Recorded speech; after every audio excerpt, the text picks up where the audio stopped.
बिस्मिल्लाहिर्रहमानिर्रहीम। 9th class पिछली video में हमने चैप्टर 4 काइनेमैटिक्स के 5 प्रॉब्लम सॉल्व कर लिए थे।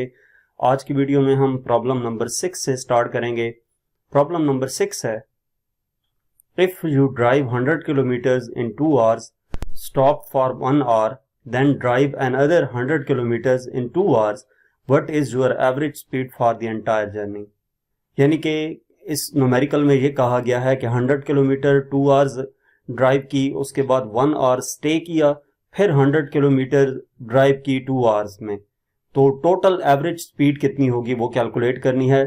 तो अगर हम इसकी मदद से डाटा नोट करें तो ये हमारे पास डिस्टेंस 1 है, D1 100 किलोमीटर, और इस डिस्टेंस के लिए जितना टाइम लगा वो 2 आवर्स है, यानी कि T1 2 आवर्स हो गया।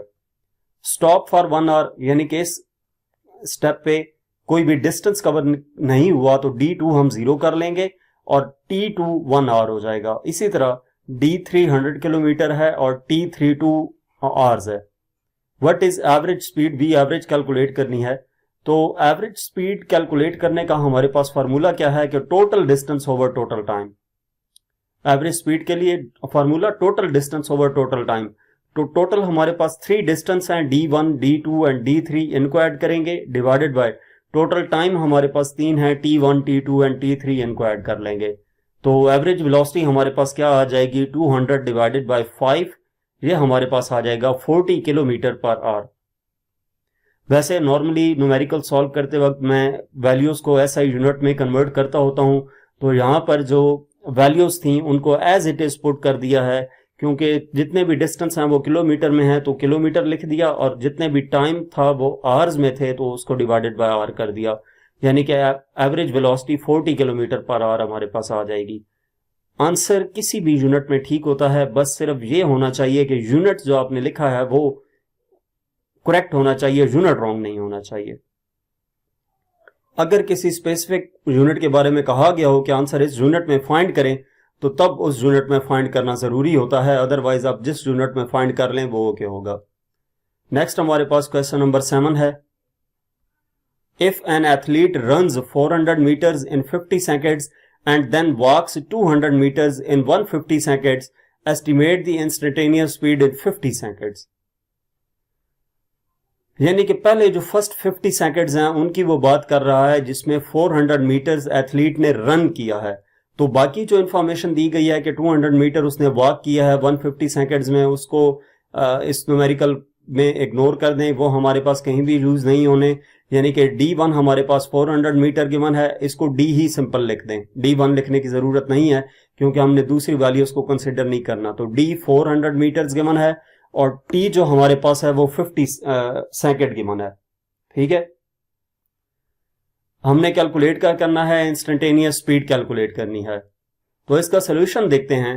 इंस्टेंटेनियस स्पीड कैलकुलेट करने के लिए हम ये अज्यूम करेंगे कि जो एथलीट है उसने कांस्टेंट स्पीड के साथ रन किया है 50 सेकंड्स में। जितने टाइम में हमने इंस्टेंटेनियस स्पीड कैलकुलेट करनी है, हम ये अज्यूम करेंगे कि उतने सेकंड्स के लिए एथलीट ने कांस्टेंट स्पीड के साथ रन किया है।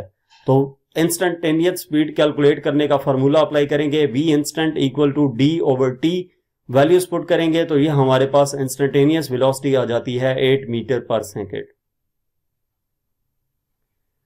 नेक्स्ट क्वेश्चन नंबर 8 है,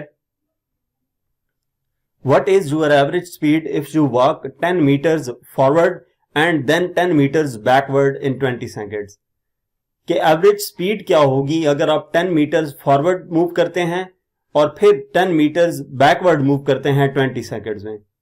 also find average velocity on reaching back to the initial point, और इसी तरह एवरेज वेलोसिटी कैलकुलेट करनी है जब इनिशियल पॉइंट पे पहुंच जाएंगे। यानी कि एवरेज स्पीड और एवरेज वेलोसिटी दो हमने चीजें कैलकुलेट करनी है। तो सबसे पहले एवरेज स्पीड जो क्वांटिटी हमने फाइंड करनी है वो एवरेज स्पीड है। तो डाटा नोट करते हैं, V average equal to question mark walk 10 metres forward, D1 10 metres आ गया एंड D2 10 मीटर्स बैकवर्ड आ गया, टाइम T हमारे पास 20 second. Also find average velocity on reaching back to the initial point, average velocity भी calculate करनी है।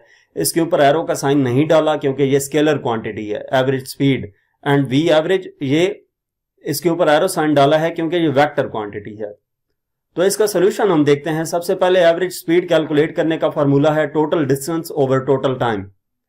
अब total distance कितना है, 10 मीटर फर्स्ट और 10 meter second divided by total time 20, तो 20 बाय 20 ये हमारे पास एवरेज स्पीड आई 1 मीटर पर सेकंड। जब एवरेज वेलोसिटी कैलकुलेट करनी है तो एवरेज वेलोसिटी के लिए फार्मूला है total displacement over total time. अब डिस्प्लेसमेंट कितना है, 10 मीटर एक डायरेक्शन का और 10 मीटर उसके ऑपोजिट डायरेक्शन का, यानी कि ऑपोजिट डायरेक्शन की वजह से साथ माइनस लगेगा तो ये 10 माइनस 10 0 हो जाएगा। तो 0 बाय 20 एवरेज वेलोसिटी आ जाएगी 0 मीटर पर सेकेंड। नेक्स्ट लास्ट न्यूमेरिकल है न्यूमेरिकल नंबर 9।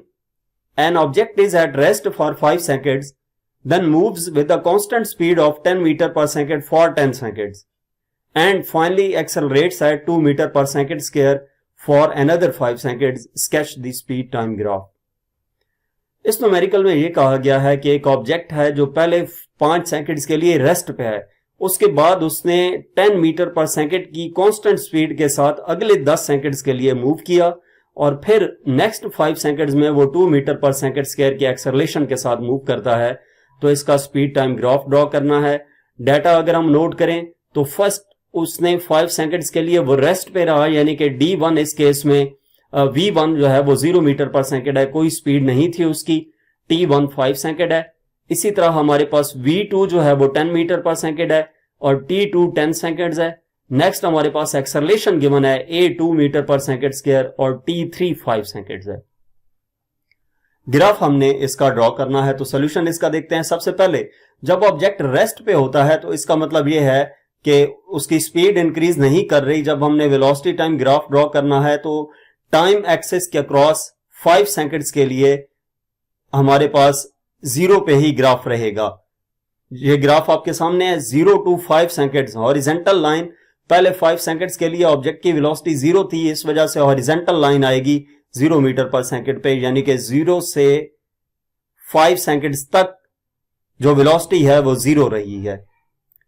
उसके बाद V2 है 10 मीटर पर सेकंड अगले 10 सेकंड्स के लिए, 5 से लेकर 15 तक नेक्स्ट 10 सेकंड्स बनते हैं और इस दौरान 10 मीटर पर सेकंड की कांस्टेंट स्पीड थी। तो ये 10 मीटर पर सेकंड यहां से है, यहां से 10 मीटर पर सेकंड की कांस्टेंट स्पीड रही है 15 तक, 5 से 15 तक। नेक्स्ट क्या क्या आ गया है कि एक्सेलरेशन है 2 मीटर पर सेकंड स्क्वायर का। ये आप देख सकते हैं 5 to 15 के लिए हॉरिजॉन्टल लाइन है 10 metre per second. Next T3 है 5 सेकंड और 5 सेकंड से मुराद 15 से 20 तक। अब इस दौरान में क्या ड्रॉ करना है, एक्सेलरेशन है 2 मीटर पर सेकंड स्क्वायर का। 15 से 20 तक 2 मीटर पर सेकंड स्क्वायर का एक्सेलरेशन, यानी कि हर सेकंड में 2 मीटर पर सेकंड। तो टोटल 15 से 20 तक 5 सेकंड्स हैं, हर सेकंड में 2 मीटर पर सेकंड मूव करे तो टोटल 10 मीटर पर सेकंड बनते हैं, यानी कि 10 से लेकर 20 तक। इसको आप ऐसे भी देख सकते हैं कि एक्सेलरेशन का फार्मूला अप्लाई करें, V/T आता है, V = AT, तो 10 मीटर पर सेकंड आ जाता है, यानी कि 15 से 20 जो T3 है उसमें 10 मीटर पर सेकंड मूव करेगा 10 से लेकर 20 तक। तो ये 10 से लेकर 20 तक, ये 20 टाइम और 20 मीटर पर सेकंड, यहां तक लाइन हमने स्ट्रेट लाइन ड्रॉ कर दी। Straight line increasing from 10 metre per second से 20 मीटर पर सेकंड। तो ये ग्राफ आ गया है हमारे पास जो कि इस न्यूमेरिकल में पूछा गया था। यहां तक हमारे पास इस चैप्टर के न्यूमेरिकल्स थे। मजीद किसी भी चैप्टर की एक्सरसाइज का कोई भी सोल्यूशन देखने के लिए हमारा चैनल विजिट करें, और अगर आप किसी भी सब्जेक्ट की ऑनलाइन जो होम ट्यूशन पढ़ना चाहते हैं तो हमसे व्हाट्सएप पे कांटेक्ट कर सकते हैं। Thank you.